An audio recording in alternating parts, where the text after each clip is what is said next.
Yo, what up, YouTube? It's been forever since I talked about a fight. And that's just because I've been kind of busy with terms of work and stuff. But luckily, I'm on vacation for 12 days, so I can actually enjoy the fights and talk. So last night, we had one of the most interesting cards of the last whole year, I'd say. We had Day of Reckoning for $40 in DAZN. So just a quick aside, maybe I'm going to out myself. So I bought the pay-per-view, right? And then they haven't charged me for it yet. It's been over 24 hours. And I know the credit card I wanted to be charged to, and I haven't seen it charged. And the app kept telling me to buy it after I bought it. So maybe I got lucky and DAZN fucked up and didn't charge me for my buy, which would be epic because I bought so many of those pieces of shit. That said, let's talk about the Day of Reckoning. I want to start with Deontay Wilder versus Joseph Parker and kind of what the fight devolved to and why it happened that way. So I'm seeing a lot on the internet, especially in Facebook groups I like to be a part of, where we talk fights and shit, that people are surprised about what they witnessed. And I can tell you a couple things. Deontay Wilder has never been that good. Back in 2015, when I was maybe like 17 at the time, maybe 16. Teddy Atlas once said, Deontay Wilder sucks, and it was live on ESPN after a Friday Night Fights. There was a little segment he had, and he said he had something that a lot of heavyweights don't have, and that's the magic eraser. His technique is bad. He leaves his chin open. He doesn't know how to defend. He doesn't know how to fight on the inside. And this is all stuff Teddy Atlas said in 2015, right? And he said he could bail himself out using one thing called the magic eraser. And if the magic eraser doesn't land, then the fight is fucked. And I feel like a lot of people have overrated Deontay Wilder, and I don't know why.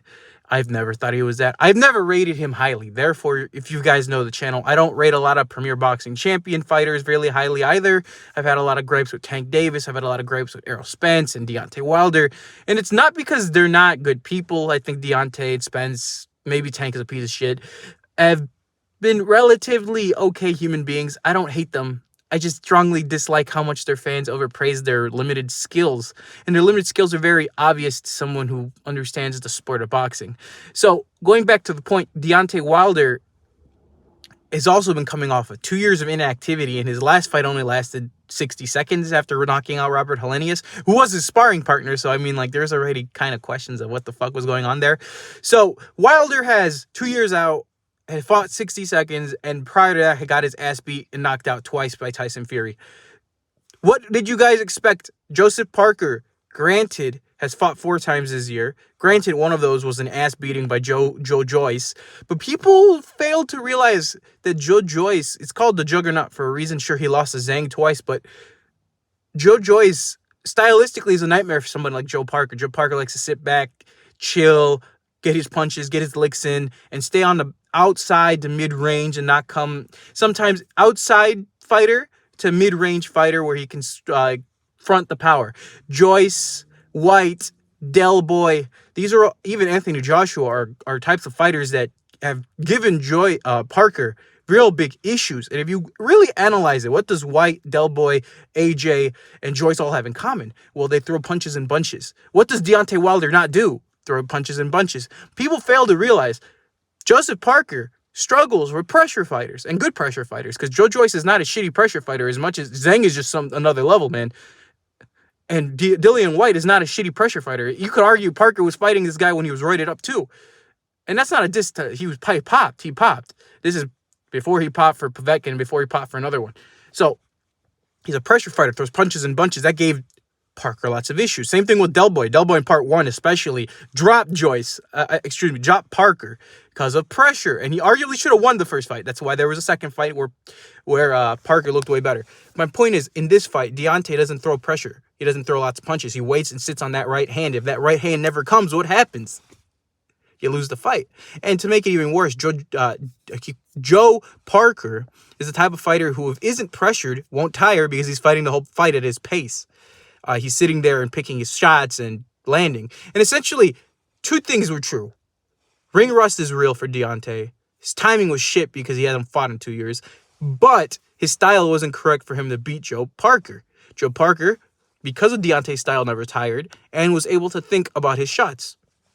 Call me crazy, but I think that's a recipe for disaster, and that's exactly what we saw. And it doesn't help that his trainer, Andy Lee, also worked with Tyson Fury, and they kind of already knew the kind of game plan to beat Wilder. Just pressure him, and he can't fight off the back foot, and his power is softened. And obviously, you saw in, I think, round 7, Parker almost had him out because they knew what they were doing.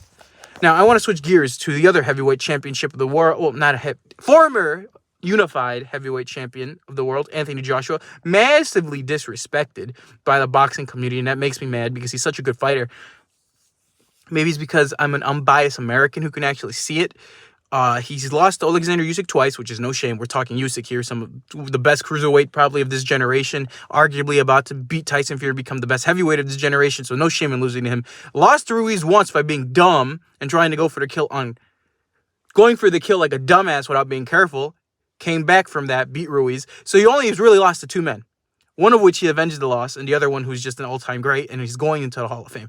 No shame in that. Now, coming into this fight, people were thinking Anthony Joshua might have a chance to lose because Otto Wallin had just beat Murat Gassiev, former unified cruiserweight champion, and had beat Dominic Breazeale in a couple in-betweeners, and had given Tyson Fury a run for his money by cutting his eyebrow, and arguably should have won that fight because if it was anybody outside of this fucking world, not named Tyson Fury, that fight would have been stopped because of the cut on that motherfucking head, and Wallin would have ruined a lot of fucking money. So people had a lot of expectations for Otto, and people had a lot of not good expectations for Joshua because he came off the Jermaine Franklin fight looking quote-unquote robotic. A lot of people like talking shit about Joshua in robotic size, and coming off the Robert Helenius fight, which he looked okay. I mean, he looked kind of robotic in the first couple of rounds, and then his confidence kicked in, and he got the knockout, I think, in round 8. So when you compare that knockout to Deontay, it's different because Deontay had got him out at 1. AJ took a little bit before he could do it to Robert.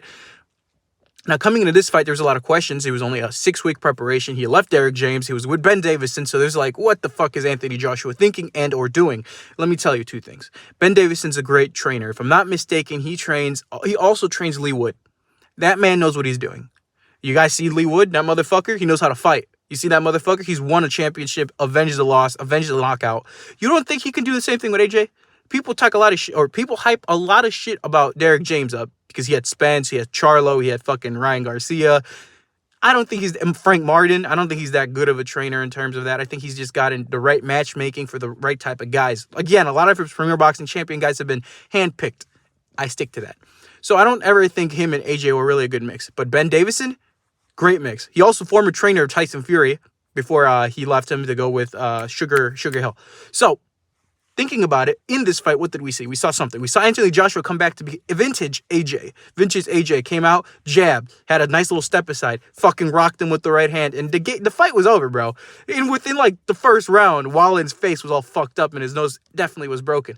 Wallin came out like a true warrior, kept trying to go. Round 5 ends. Joshua has that beautiful right hand that stuns him. I don't even know how the fuck Wallin stayed up. Wallin has a lot of balls. His corner said, fuck that, it's over. It's it.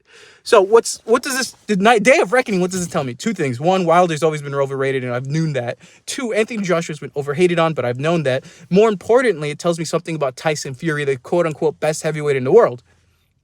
He's not the best heavyweight in the world. His best win was Wilder, who Joseph Parker beat without having to fucking fight him 3 times. Just let's put it out there. You could argue maybe Fury had beaten the shit out of Wilder so badly it wasn't the same. I don't think so. 2015 proves me right. Again, he's always sucked. So Joseph Parker doing what he was doing was expected to me. And it makes Tyson Fury's win look even shittier. Second, Otto Wallin getting knocked out in 5 rounds by Anthony Joshua. It tells me something. It tells me that Anthony Joshua who's confident in what the fuck he can do, can fuck up any heavyweight in the world, and it makes Tyson look kind of shitty for going 12 and almost losing to Otto. Looking like shit against Otto. And no dissing to Otto. He's a decent fighter. He's just not world class. So going 12 with Tyson for just getting knocked out at AJ, and arguably had more time and more skill and more preparation for this world-class level against AJ versus Tyson. So what does that tell you about Tyson Fury? So really, Tyson Fury's best win got exposed last night, and his one of his greatest fucking opponents in Otto Wallin also got exposed last night. So what does it tell you about his resume? Trash. What does it tell you about Usyk about to do to Tyson? In my opinion, Usyk's about to beat the shit out of Tyson Fury. But I digress. That's a discussion for February 17th. Anyways, you guys sat here. You guys listened. Thank you. If I look a little crusty, it's because it's Christmas break and I had a couple to drink last night and I wasn't going to make a big deal about it and upload. Anyways, I'm going to lift.